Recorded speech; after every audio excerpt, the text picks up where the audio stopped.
While people go missing on their own all the time, no one who knew Chris Reagan believed that was the case.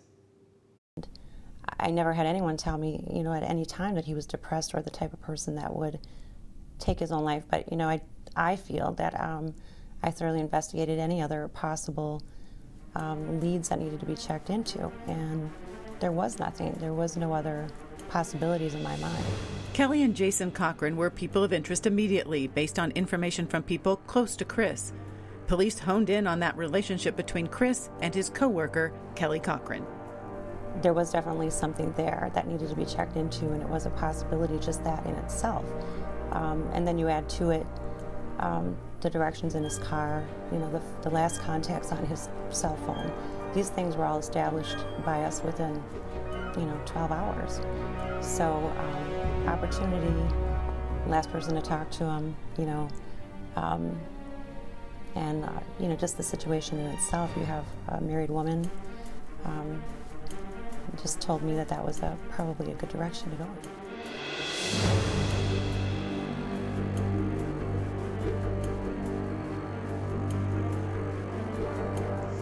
Another missing person case in western central Upper Michigan. The search continues for Iron River's Chris Reagan, who was last seen a year ago today. I just kind of kept reaching out for help. If one door shut, I'd find another one. A question that needed to be asked was, why did Jason and Kelly Cochran move to Michigan in 2014? And I actually did ask that, and it was, Jason had the medical marijuana, and he wanted to be able to smoke marijuana, and then, after realizing later, Indiana is only 40 minutes from the Michigan border. Why would you go somewhere where you know absolutely nobody, nothing? And while Chris was missing in Michigan, there were unsolved homicides in northern Indiana where the Cochrans had lived and where they returned shortly after Chris disappeared. My secretary and I were talking about it, and I had her, start searching the internet for unsolved homicides in the Merrillville or, Hobart, Indiana area, just thinking they had to have left something. And it wasn't just that, it was how well, I want to say she, more than Jason, was able to handle the whole situation. The way things were covered up, the amount of confidence she had in what she did.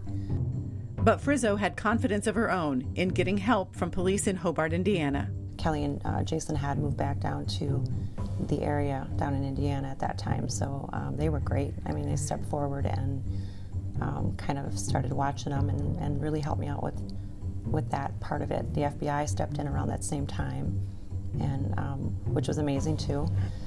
And I just think that I was able to lay the case out, and in a way that they were able to read and summarize it and realize that it was worth the effort.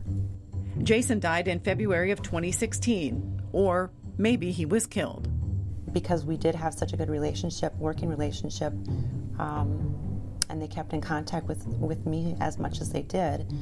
I knew the day that Jason had died, and with that, they were able to, attend his autopsy and follow up on something that would have been swept under the rug as possibly a medical natural death. And it would have all been overlooked had we not been working together. Kelly Cochran told investigators several versions of what happened, including about the marriage pact she had with her husband. The pact to kill someone the other was cheating with ended the life of Chris Reagan, but police needed evidence to present to a jury. The first 2 search warrants at the Cochran residence, they were fabulous, the personnel from the MSP lab, and I was confident that there was, findings there, and there weren't. Cadaver dogs didn't find any evidence of a dead body in the Cochrans' home, but one of the dozens of search warrants led police to one item with Reagan's DNA on it, a pair of forceps Kelly Cochran says she used to try to dig the bullet out of Reagan's head. What happened in Michigan ended up ultimately happening again in Indiana, and if it weren't for us working together, none of this would be solved. I mean, Indiana was the end. They were the closure to this whole case. Indiana police helped out with the Michigan investigation, interviewing both Kelly and Jason. He was definitely the one that you would think is going to crack. He's the one that was going to, he was an easy target, or the weak link, I guess. But Jason died in February of 2016. That put Hobart, Indiana Police Detective Jeremy Ogden on the case. He got involved immediately. He attended Jason's funeral service. He met with the family, and more or less just as a kind of investigation into Jason's death, but without sending red flags up to the family or whatever. But really he was just trying to put himself in there to get ready for the next step. That next step was the Hobart, Indiana Police Department turning up the pressure on Kelly for Jason's death and for the death of Chris Reagan. But having enough to arrest her was a gray area until she took off. Again, it's that working with the other agency as well as we were and having that great relationship. And also the relationships that they had, that Jeremy had with other departments and agencies, that he was able to quickly make phone calls and get her apprehended. Police tracked Kelly down in Wingo, Kentucky. The day that she fled,